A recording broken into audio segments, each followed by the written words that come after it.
Brahma Gururvishnu Gurudevo Maheshwaraha Guru Sakshat Param Brahma Tasmai Shri Gurave Namaha Tasmai Shri Gurave Namaha Tasmai Shri Gurave Namaha. When Amrutanubhav, chapter 7, OV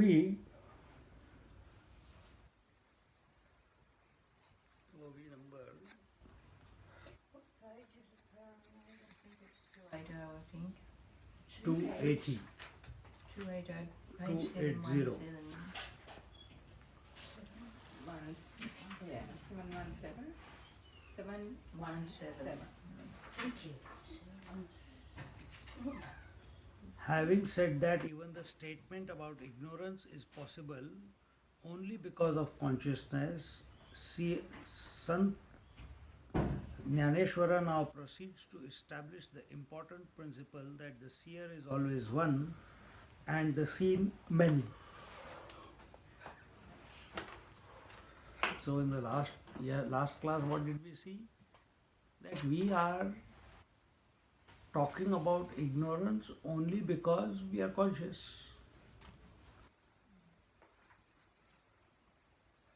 Because we are witnessing the ignorance of the mind, therefore we are talking about it.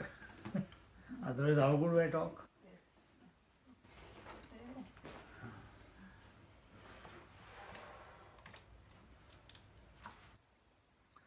In this 280th verse, असो हे आत्मराजे आपण पे जेणे तेजे आपणची देखिजे बहु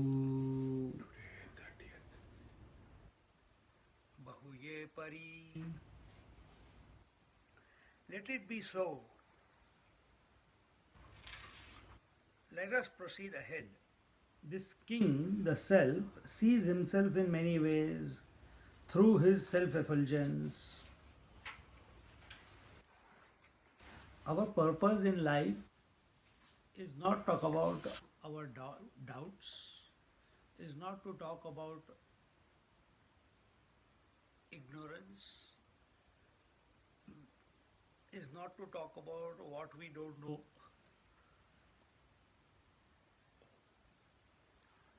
Our attention should be on who we are. How is it possible to be who we are? And continuously be inspired to come to know ourselves as we are, essentially.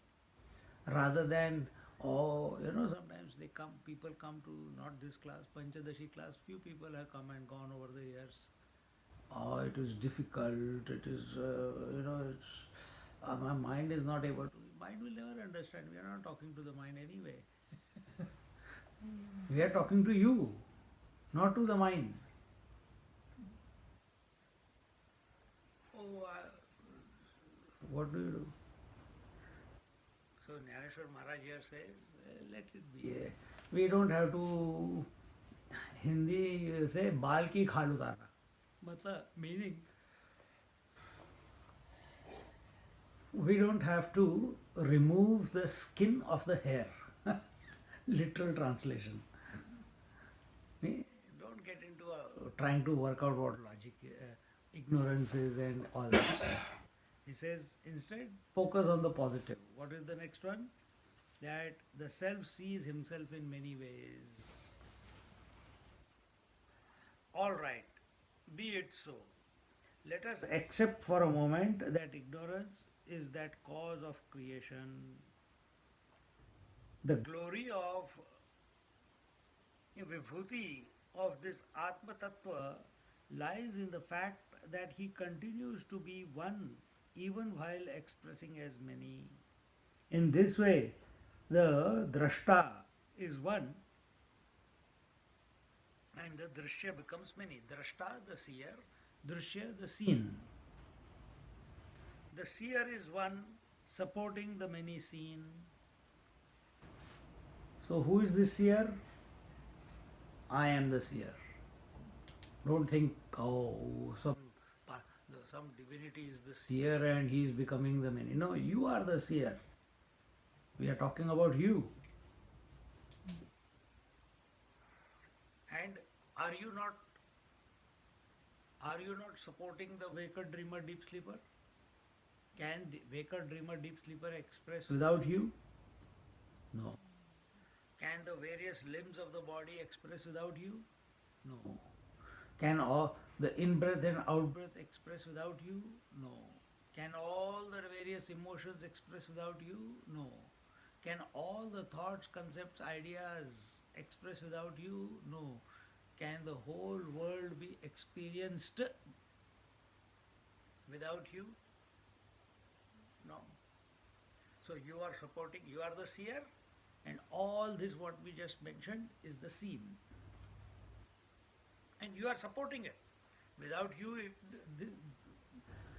oh, but others are having experience. We are not talking about those fellows. We are talking about your experience. Is your experience possible without you being there? Not. So you are supporting the whole universe. Simple conclusion.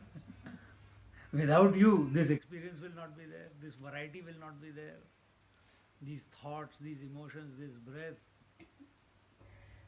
the various physiological functions, all this is not possible without you. To achieve this knowledge, there are specific steps to be taken. To achieve what? To achieve the oneness.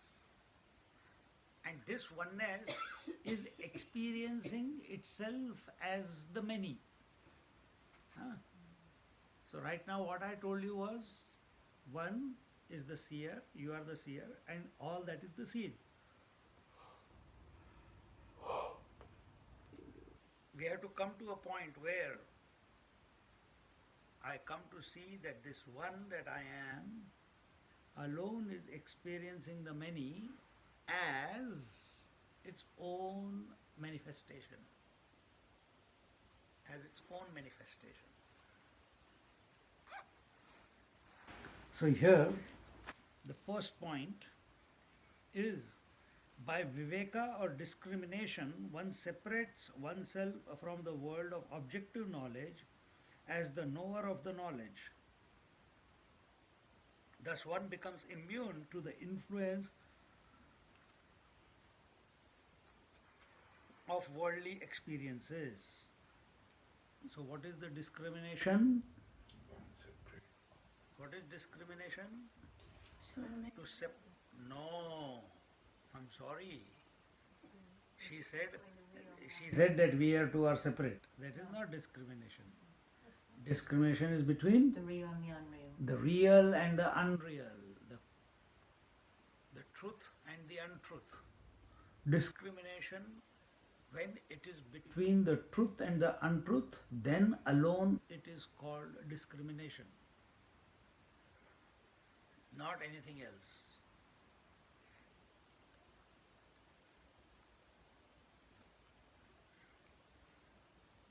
And when we start recognizing or becoming clear about the truth and the untruth, the real and the unreal, oh my God, where is this? Yawning is not stopping. And what is real and what is unreal? Real is that which is unchanging, unreal is that which is ever changing. So find out what is unchanging in you and what is changing in you. The world is always changing. The body is always changing. The breath is always changing. The emotions are always changing. The thoughts are always changing. All that is not the reality. And what is the reality? The unchanging principle. Who is experiencing all this? I am. Oh, I is the unchanging reality. Come to that conscious principle.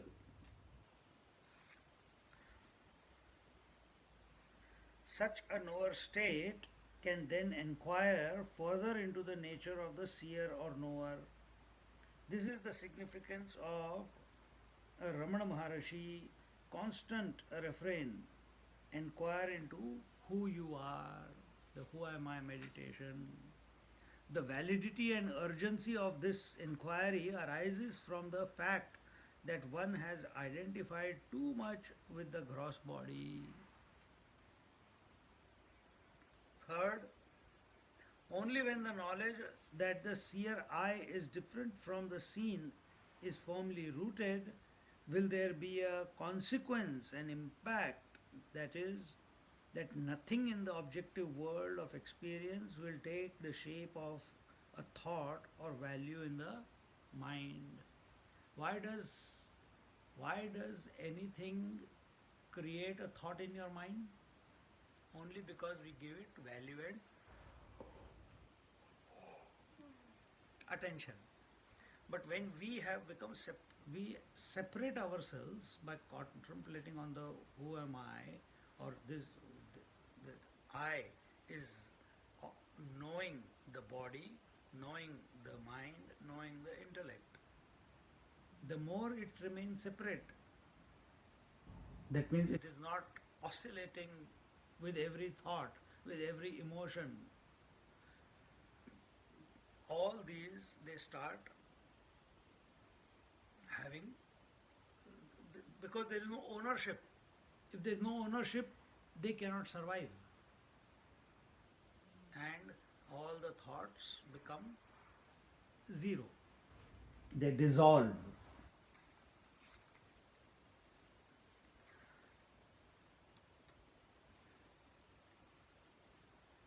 Nothing in the objective world of experience will take the shape of a thought or value in the mind. Why? Because you have disregarded it, you are indifferent to it, you are not giving any value and attention to it. What? Is that why everything's becoming shadowy and unreal to me now? All the past things, when I think about them, when I do, they're like shadows. Yeah, it must go away, and one must not be afraid of that. No, I'm not afraid. Ah, yes, it just there. If it's there, it's there. It's not there, it's not there. You are not concerned about it. And if you continue like that, after some time, it will just all go away. What? It will go away. No. It will all go away. All memories will go away. Thought, meaning, how do you know memories? Only through thoughts. So there is no one to take ownership. There is no one there to give value and attention. So what will thoughts? They are waiting. Hey, give me attention. I want to continue. I want to continue. You are not available. Then next point.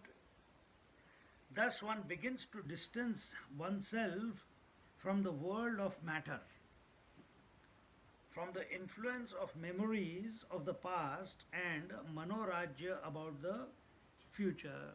Manorajya about the future means what? Memories of the past we can understand, they are impressions. And manorajya means habitual thinking about what will happen in the future.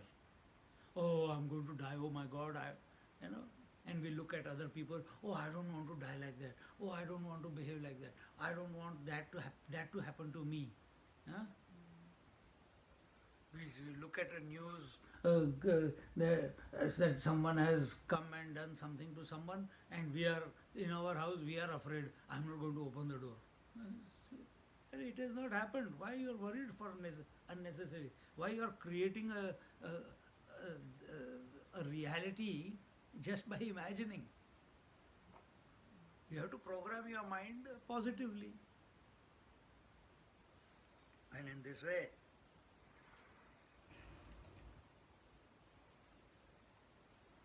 the yoga and kshema are in the Lord's hand. This siddhi takes place. What is the siddhi? That everything that is happening in this world, whatever is meant to come to me, is in the hands of the Lord, and whatever should remain with me is also in the hands of the Lord. And that Lord is not other than the conscious principle, the self. So we are now, what is happening here? You are you are not taking responsibility for all this. If you take responsibility for the body, mind, intellect, and the world out there, you become attached to it. So what we did, we separated ourselves. We became the knower, then we became the witness. As a result of it, all the thoughts subsided, and in that non-value giving and non-attention ownership of the thoughts, uh, what is that? We come to a point where the mind is now no longer affected by the thoughts of the world, but it is still. Now, what are the thoughts of the world are not disturbing you. If I see someone, if I see you, the form is there, but it is not create. The thought may come, but it is not able to influence me in any way. Because if the eyes are there, they will see. Seeing is taking place, but the seer is not born. That is the final stage. But we are coming towards that. But now the outside world is not able to influence my mind, but the inner world is still there. And what is the inner world of a person? The memories and the expectations of the future. And the anxieties of the future.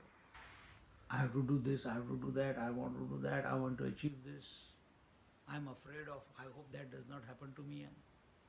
So all those things, as long as we are not taking the ownership of the thoughts, these memories and these expectations, these habitual thought spirals that we find our mind to be in, they also subside. And what is that thought spiral that I am talking about? It is like when you are taking the name of the Lord. After some time, the name continues in your mind, and you are watching that I am not taking the name, but the mind is just coming and going in the mind. So now what has happened? We have become so aware, so alert, that any thought comes, past memory or about the future, we are able to straight away catch it. Hey, it came. And one day it clicks by God's grace that I am not thinking, but thinking is happening. Because I have become the witness, and yet thinking is happening. So who is this who is thinking? So rather than working it out and trying to say that who is thinking and say that it is ignorance, all that is okay. No, it is the Lord who is prompting all this. And why does all thinking come about? What is the purpose of thinking? Only yoga and kshema. We see activity. Activity is at three levels: mind level, speech level, and body level, isn't it? At mind level, it is as thoughts, desires. Speech levels, speech naturally, and it prompts us to, that desire prompts the body to act. So yoga is, you want something in life. You want to be one with something. I want to be one with food. Yoga means union. But it's a different definition here. We are putting it in a different way. Yoga means union. I want to unite with food. I want to unite with America by going there. I want to unite with pilgrimage. I want to unite with my partner. I want to unite with health.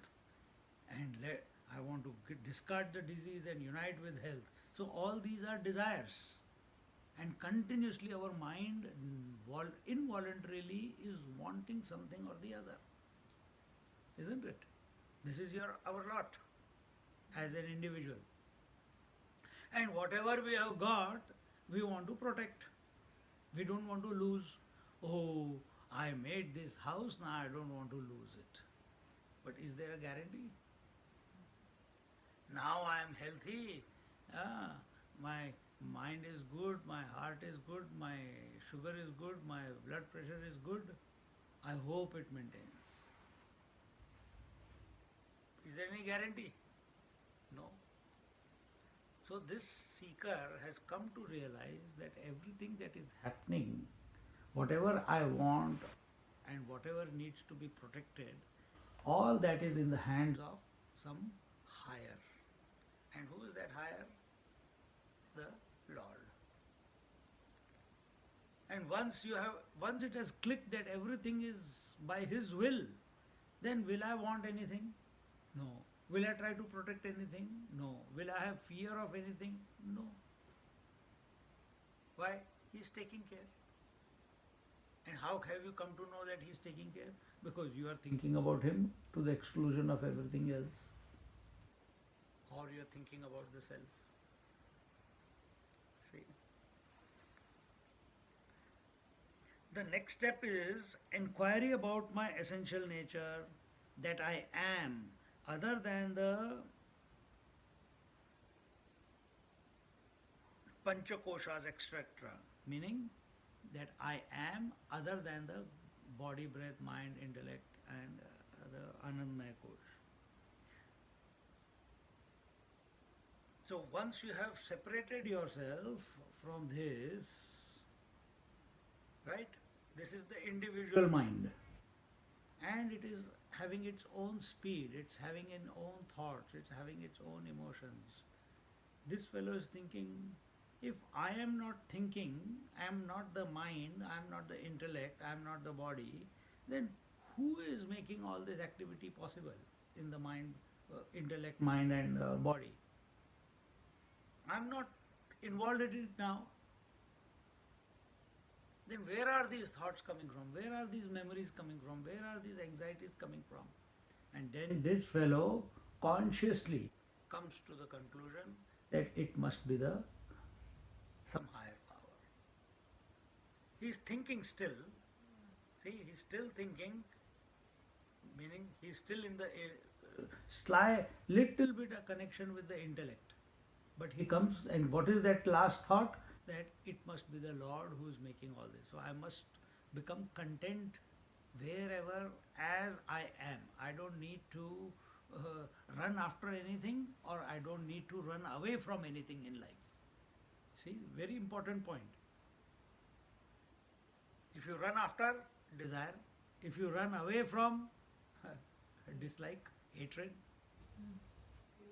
fear. And that is what we are doing all the time. Whatever we like, we run towards. Whatever we dislike, we run away.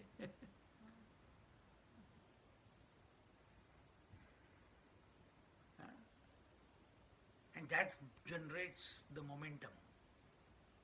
And we have now come to realize, I am not creating the momentum. The Lord is. Leave it to Him. The enquiry will in due course lead the seeker to the I, the great grand knower, the one without a second, not only in this body, but in all the fields, the kshetras, in all the bodies. Such a sakshi, such a witness will mean that one is a real witness, not influenced by the contents of the mind. To be a mere witness of your body, mind, intellect is a teeny meeny witness. But when you become the witness not only of your body but all the bodies, not only your mind but all the minds, not only your thoughts but all the thoughts of all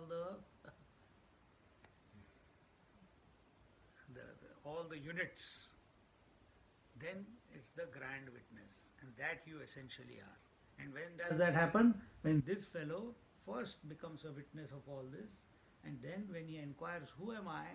He goes back, comes to know his essential nature. From that point onwards, he is the witness of the entire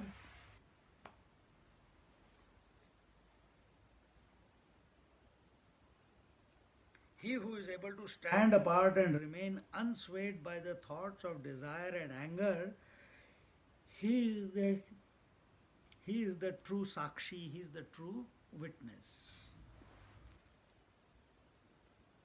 Continuing, the Anubhavanji says, the real Sakshi Bhava is reached when one is able to perceive thoughts in the totality of mind stuff.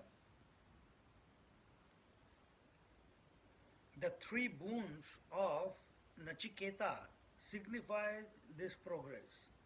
The first boon is in the relative world, the second is in the Sarvatmya Bhav, indicating the identification with the totality, and the third representing the Atma Chintana, by which one transcends the relative existence. Other than the Atma Tattva, nothing else is. This is my essential nature. This last step is my effortless existence. In how many ways will the various teachers give the exposition, give the technique, methodology, and keep roaring? Remember, we did the roar of Vedanta? You were there for that? Roar of Vedanta, Vedanta Dindima. In that also, continuously every verse, Iti Vedanta Dindimaha. This is the proclamation, this is the roar of Vedanta, that you are that one without a second. And here yet, same things, what we have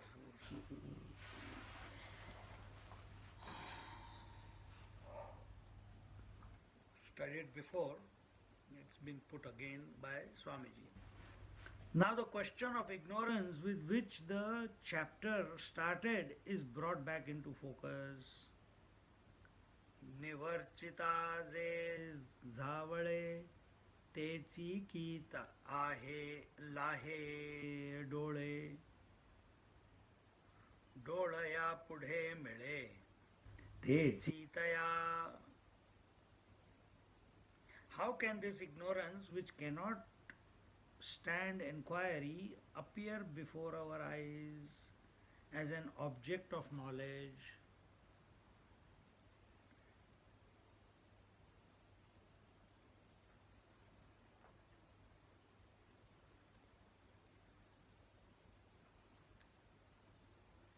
The moment we inquire into a snake, we find it is a rope.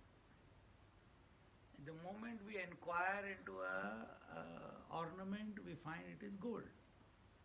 The moment we inquire into a wave, we come to know that it is essentially water.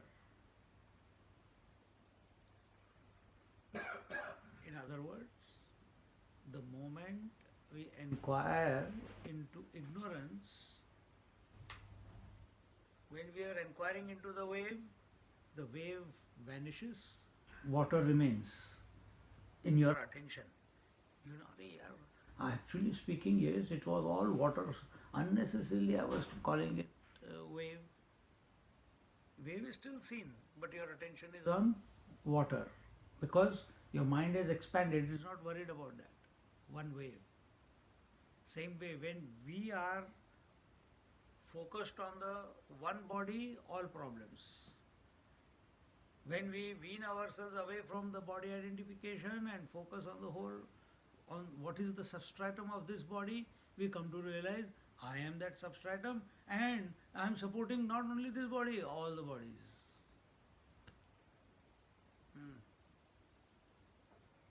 There is nothing but the Lord, is there? Or Yeah. whatever you want. Yeah. Nothing. Nothing. Therefore, in a sense, I don't exist as I think I do. Therefore, the Lord's also creating fear in me, insecurity in me, and everything else. Otherwise, who's doing it? No. No. But then how does that work? This is where you are wrong. Yeah, that's what Lord is of the nature of Satchit Ananda Swarup. He is of the nature of joy. He is of the nature of all knowingness. And He is ever existing. Remember these three things we have studied before. Sat, Chit, Anand. So this whole creation is ever existing as a phenomena. He knows it, and he made it out of his own being, which is the nature of bliss. And this phenomena is going on. And then, when will you recognize this whole world as bliss? When will you recognize it as bliss? When you see the whole world as the manifestation of the self, then you will recognize it as bliss. But until here the creation of the Lord stops. Then something happens. What happens? This divine principle, which is functioning through every unit, as if gets identified with one body. This is also okay. Okay, because this is the phenomena. I did not create this body, it got created. I find myself in it. Remain as witness. No problem. But what happens to us? We get identified that I am only this body. That without my clothes I cannot live. Without my bed I cannot sleep. Without my husband or wife I'm not complete. Without the love of my children there is something missing. Without my cup in which I have tea every morning, my day is gone bonkers. Identification. And that identification then generates all the fears and anxieties, everything. Who's doing the identifying? The individual. Well, how can you And individuals that separate? individual, and who is that individual? It is that reality which we are. Instead of taking ourselves to be the reality, we are taking ourselves to be the identified person. So the self The can ask some questions to clear his own, to Absolutely. find out who he is. It's In which that se- sense. Yes, but which self? It is the individual self which is asking right now, Which he also Who is- is. which is essentially the infinite self. Wow. So just like you are a mother, you are a daughter, you are a wife, but all these roles are not possible without you being the woman. So which one is the more solid? Is woman solid, or the roles that you play, they are more solid? Those roles are because this woman got identified with husband and started thinking like a wife. This woman got identified with the child and started thinking like a mother. So It's just male again. It's illusory. yes, we can. That is what is ignorance. These roles come and go, so The- they're not- so yes, so these so roles are coming and going. So her confusion is the self is one, then why it created all this? No, the natural phenomena that life is expressing through this till here is the Lord's creation. The desires, the anxieties, the identifications, the feeling that I am a product of this world, the feeling that I cannot do it, the feeling that I was born, the feeling that I am going to die, all this the Lord did not create. All this the individual started imagining because of identification of what? Identification of this body. You identify with the body, automatically, when was this born? Birthdays. If a person is married and she's saying that I am married, I am a wife, etc., divorce happens, where does the wife go? Where does the wife go? To a refuge. Huh? To what? To a refuge. Where? I don't know where. The I'm wife, having difficulty sort of. the finding wife, the this. wifehood in you, the wifehood in you was an imagination. And when the divorce happened, the wifehood just vanishes in thin air. But if you remain identified with the wifehood, you will go into depression. Isn't it? But that wifehood was only on account of that man whom you called husband. See?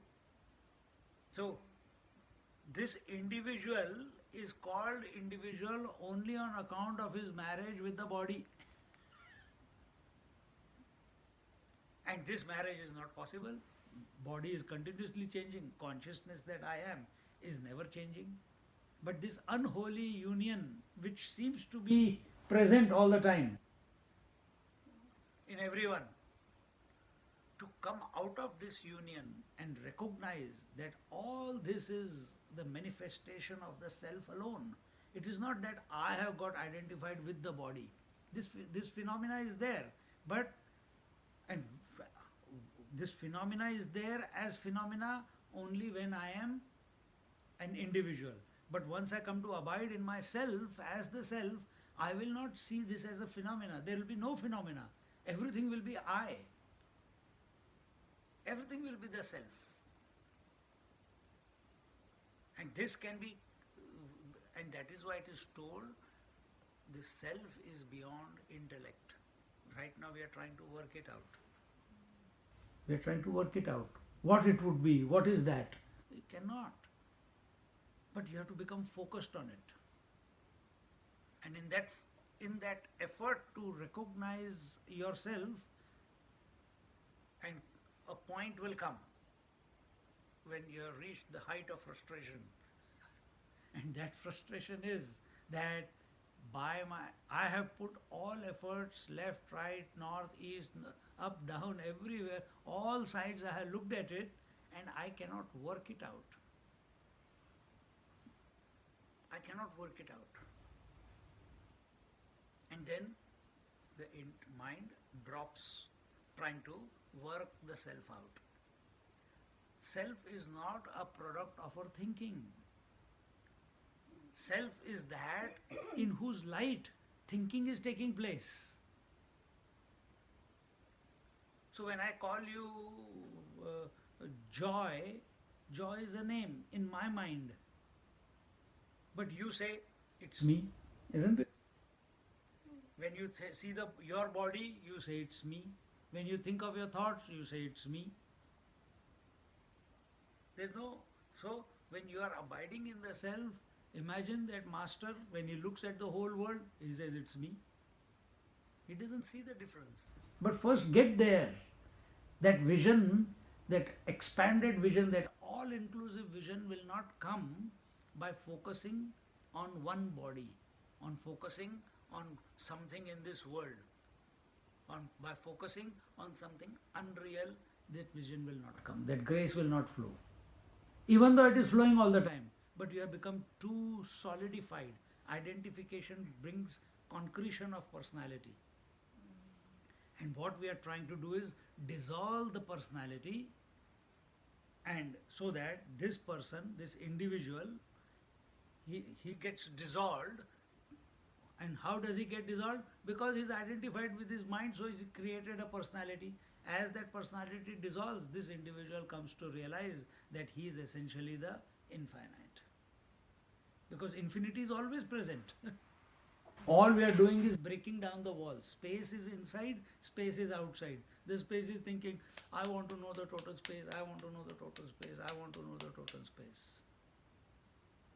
And why is it feeling the obstacles? Why is it feeling it difficult? Oh, because its attention is not on the space. Its attention is on the conditionings. These walls are the conditionings. Oh, I have to work hard, man. So many walls I have to break down in order to become one with the space. But it does not realize that that these walls which look solid, they are also 99.99% space only. It does not realize it. Why? We are object focused, isn't it? So as long as this space keeps contemplating on the space, as long as this self keeps contemplating on the total self, infinite self, all the conditionings will automatically dissolve. How is that possible? There is no answer in the physical world. But there is one answer. When you go to sleep, you think of the sleep and all the conditionings dissolve. The husband The husband dissolves, along with that, the wife that you are, that also dissolves. The daughter dissolves, means your attention is not, she's, all those ideas, they are leaving you, and with that, all the roles that you play in your mind, as a mother, as a daughter, as a sister, as a wife, all those roles are also slowly, slowly dissolving away. Then when everything in the world is not having an impact on your mind, why? Because you are focused on the self, focused on the sleep. Then what happens? Then body also goes away. You are not aware which position your body is in. You are not even aware of your breathing or not breathing. You are not even aware whether you are thinking or not thinking. And you glide into the sleep, just sucks you in, isn't it? So you know how to dissolve because you do it every night. You know the technique.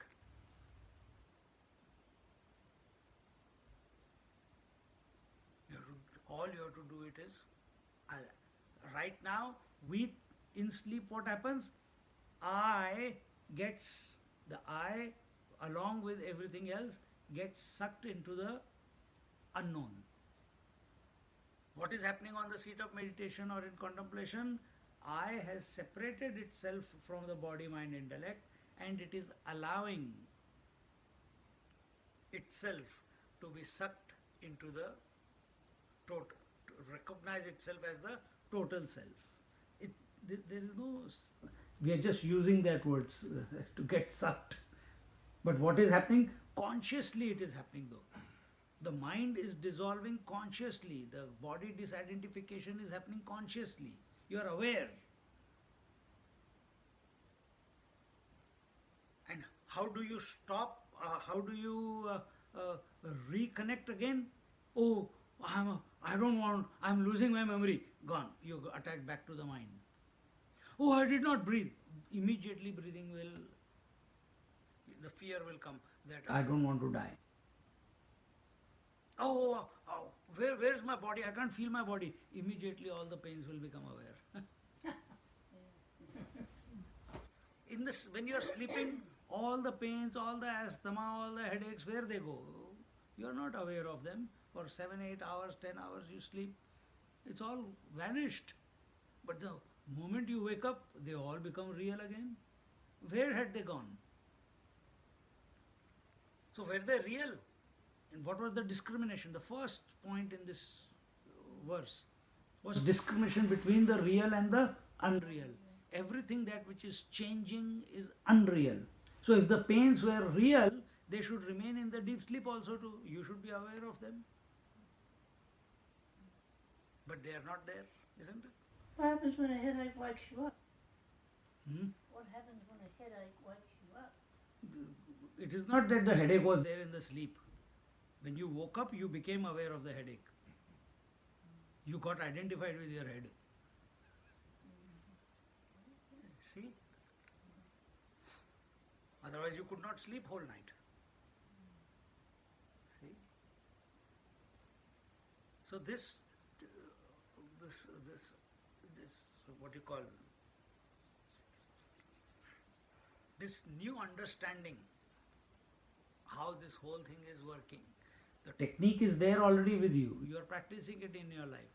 All you have to do it is practice it consciously.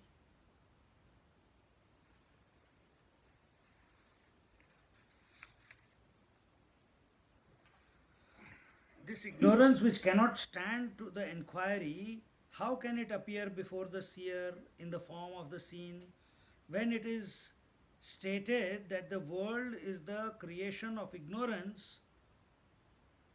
The effect cannot be different from the cause. And if the seer is seeing the ignorance, can it remain? Can darkness remain in the presence of light? And if ignorance cannot remain, how can the world, the effect remain? Therefore, the seer is as much the truth as the seen. If Jagat is Satyam, then the Jiva is also Satyam.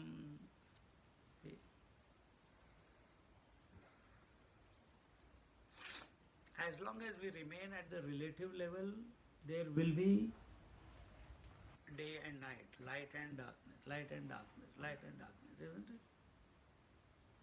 Once we have transcended day and night, once we have come to the supreme knowledge that I am the I am,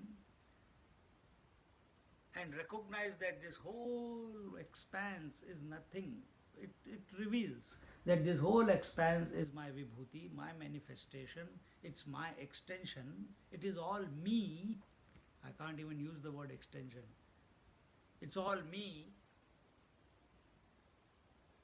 Imagine, if you want to think like this, what I just said, imagine the entire universe is existing where? In space, isn't it?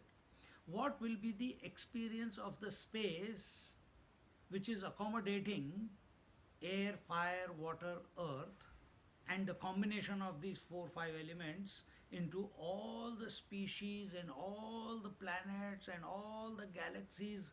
Will it be getting tickled from inside? So many galaxies getting destroyed, planets getting destroyed, so many deaths, so many births, so many uh, happy people, crying people. What must be the experience of the space?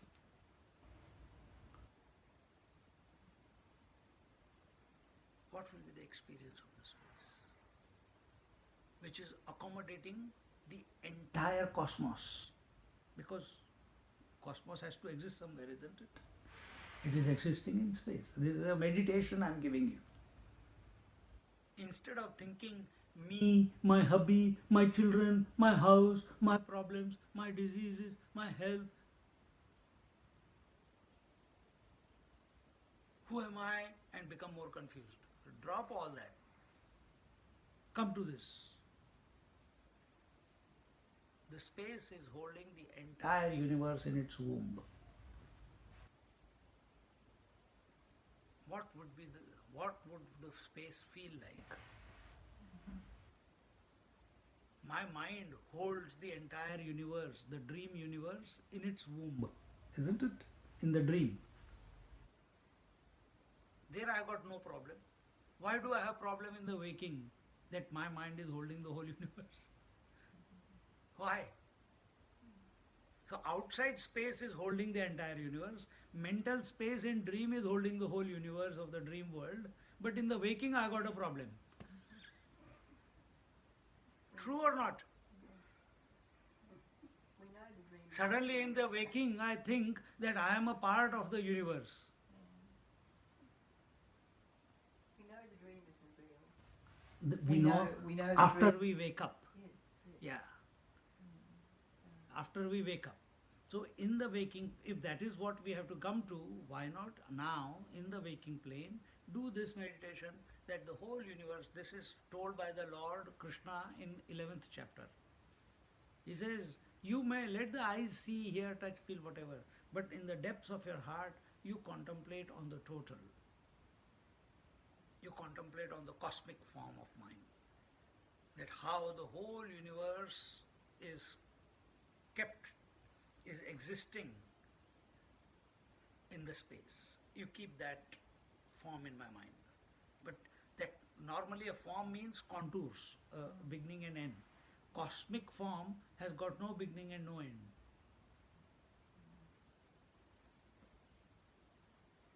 Keep bringing that attention inside, and the mind will dissolve. Yet another way of dissolving the mind. Somewhere in the Bhagavad Gita or one of the Upanishads, it said something about we love the person, the cat, or anything else, but it's only the self that we really love.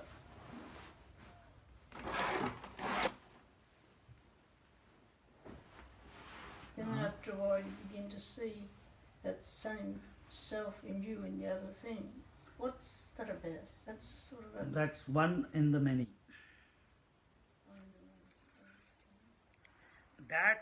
That seer which disappears at the gross level when the eyes were closed, and that seen, that is the ignorance which disappears when the eyes of knowledge are open, both are equally real. Everything is Paramatma alone, and all that is born of that dissolves in that alone and exists in that and that alone. This is the meaning of upasana. This is what one should meditate upon. That everything, the entire universe is created out of something, is maintained somewhere in something, and get dissolved and goes back to something, isn't it? So if we take at the total space level, where is the whole universe existing? In the space. It is created from the space. It is existing in the space and maintained in the space. And when it gets destroyed, it will dissolve and go back where? Back into the space. Isn't it? If an ornament is there, ornament is created from what? From gold. When it is existing as an ornament, where is it existing? In gold. When the ornament is destroyed, where does it go back to? Gold. The wave is created in the water, is maintained in the water, and gets dissolved and dies and goes back to water. So what is more real, wave or water? Wave or water? Then start, what can't distinguish? You can't distinguish the wave from the water. You can't? Good. Because it is water. Yeah. Yes. Similarly, you think about yourself also that way. That this entire universe, this body, this mind, these thoughts, everything is nothing but that one reality. But for that you have to come to the self. If one looks at the world as mithya, it is not possible to love the world, as one cannot love the shadow. Spiritual unfoldment is anvaya abhyas. Anvaya abhyas, all inclusiveness. So spirituality is, you see, in Vedanta what do we say? I am not this, I am not this, I am not this, I am the self. But it does not stop there. That is only half the journey. The second half is, I am not only this body, but I am all the bodies. I am not only this breath, I am all the breathing organisms. I am not only this hunger, I am the hunger in the entire universe. I am this seer. No, I am the seer behind all the eyes. So what is happening to this self now? It is expanding. And it is not that it is going to happen in a linear way. It happens. If you are really established in the self, this will happen. Your all-inclusive vision will get initiated. Right now, after meditation, we come out, we still see the world to be separate, isn't it? But when we are really established in the self, and then that person is moving around, it is his all-inclusive nature. And here, spiritual unfoldment is anvaya abhyasa, where one is not numb to the world, but sweeps it in one supreme embrace of universal, all-inclusive love. This was the vision of Prahlada. In that Anvaya Siddhi, the experiencer and the experience are both equally real in respect of every being. The combination of two sadhanas conducted simultaneously, Vyatireka and Jnana Marga, with respect to one's own individual life, and Anvaya or Bhakti Marga with reference to the world, is the only way to qualify for Amrutanubhav. Meaning, when you are thinking about yourself, one must be very strict. One must be ruthless. Annihilate everything. Dissolve everything. I am the self. That's it. But when you are interacting with the world, it must be an expression of unconditional love. When you are interacting with yourself, that I am the body, I am the breath, I am the mind, be ruthless. I am the self. I am not the body, I am not the breath, I am not the mind, I am not the intellect, I am not the ideas, I am not the I'm not the concepts. Be ruthless. Come to the essential nature that you are. Remain a witness. But when you are interacting with the world, we are not talking about this individual. When you are interacting with the world, interact with it, with them as your own extension and therefore unconditional love. So this twofold practice, one at the personal level, you are ruthlessly recognizing and coming to be the self, and when you are interacting in the world, it is unconditional love, devotion, service, sacrifice, giving, not wanting anything from anyone. And this way, as this continuous inside outside, because you are not always inside and you are not always outside, such a person becomes, Swamiji is saying, such a person becomes qualified. This thought is given in the Bhagavad Gita also. A doubt is raised in the next OV about the status of ignorance. Again, another doubt. We'll look at that doubt in our next class.